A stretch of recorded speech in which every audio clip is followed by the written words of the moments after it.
Hey guys, doing something a little different this time. I'm doing kind of a guerrilla unboxing here at a Walmart.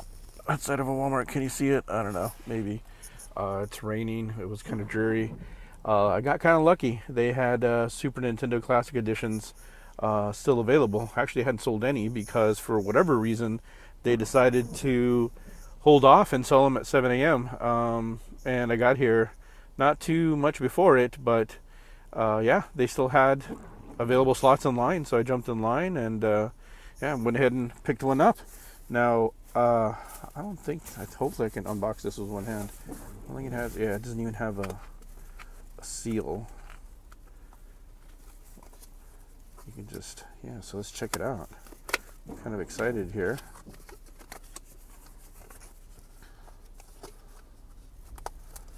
Doing this little one-handed here. Not a little, actually one-handed. Come on. Let's get out of here. Ah, there we go. So I guess I should have shown the box a little bit. You've probably seen this box before if you're looking at this unboxing video. Basically, it's a tiny little Super Nintendo. You can see a little hand there. Or actually a little console in a normal-sized hand. It's got a whole bunch of games on here. All of these are awesome.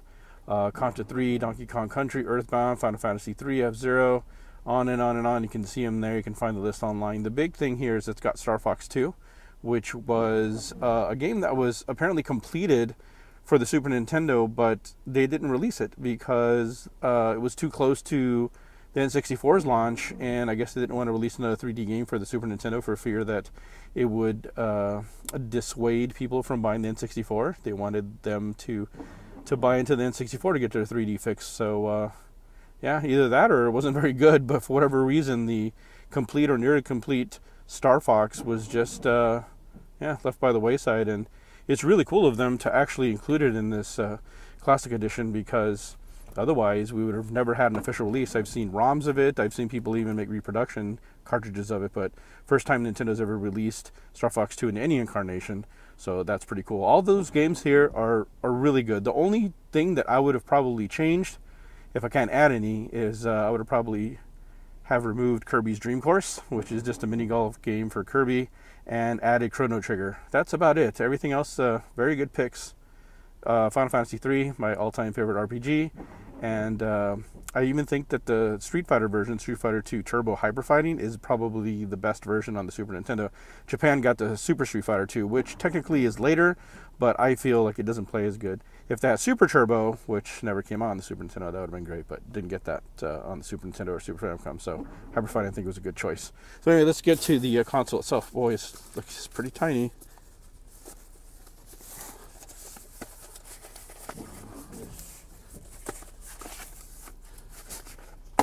Oh man, look at this thing, so tiny, so tiny.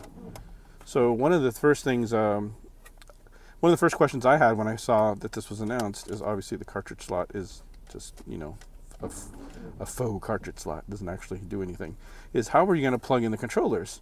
Because it, you know, from initially, like the shot was like this and you couldn't really tell, but the controllers, like the cartridge slot, aren't real. There's apparently a little tab or something you can, oh here you go, you can remove the front, and then you see the very familiar Wii ports, also used on the NES Classic, so you can plug in your controllers. And this one actually comes with a set of 2 controllers, which is very nice. Now this one was actually $80, the other one was 60, the other one being the NES Mini, and I think it's fair because they now include 2 of these suckers instead of 1. And honestly, the Super Nintendo controller is so nice. You know, I'm going to have to go home and compare it to an actual Super Nintendo controller to see how it feels. But it feels pretty good. A little lighter than I remember. Buttons feel good. So if you have the Super Famicom version, you'll have the 4 convex buttons. But the Americans got 2 concave and 2 convex buttons. Although the Super Famicom does look cooler because it's got rainbow buttons instead of our like crappy little pink, or that's not pink, light purple and dark purple. But yeah, it feels pretty good. So we got 2 of those. Yep. 2 of them, and they're going to have that Wii port controller, or the control or port or plug-in cable, whatever. Should work on the Wii for virtual console games.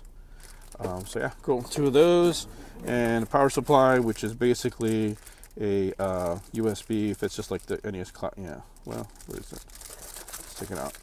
The NES Classic, it was basically just a USB plug, and yep, there it is. Just USB plug and a USB cable. I think it's just like a standard. Oh, it's kind of long. Is this an HDMI cable? Oh, actually comes with an HDMI. Is it Nintendo branded? Because that would be sweet. Doesn't seem to be. Oh, yeah, it sure is. That's kind of neat. Nintendo branding on the HDMI cable. I like that. I like that attention to detail. Oh, here's the USB cable. What does it say? Let's see if we can read this. Disconnect cable and unplug AC adapter when not in use. So yeah, it's same thing that it said on the NES Classic. Basically, they don't want you to leave this plugged in at all times. It looks like a micro USB. Can confirm on the back of this. Yep, just a micro USB and an HDMI. That's all you got. So yeah, I don't know what I think about this flippy lid thing, but I'm not gonna complain. This thing's awesome. Alright guys, well, that's my kind of gorilla in the car unboxing. I just wanted to get one now. I know a bunch of people are going to have unboxing videos today, so just wanted to get one out to probably post it kind of raw and unedited a little later today. Alright guys, thanks for watching. I'll have a gameplay video up with a more proper video editing and such probably a little bit later today or maybe sometime this weekend. Alright, thanks for watching.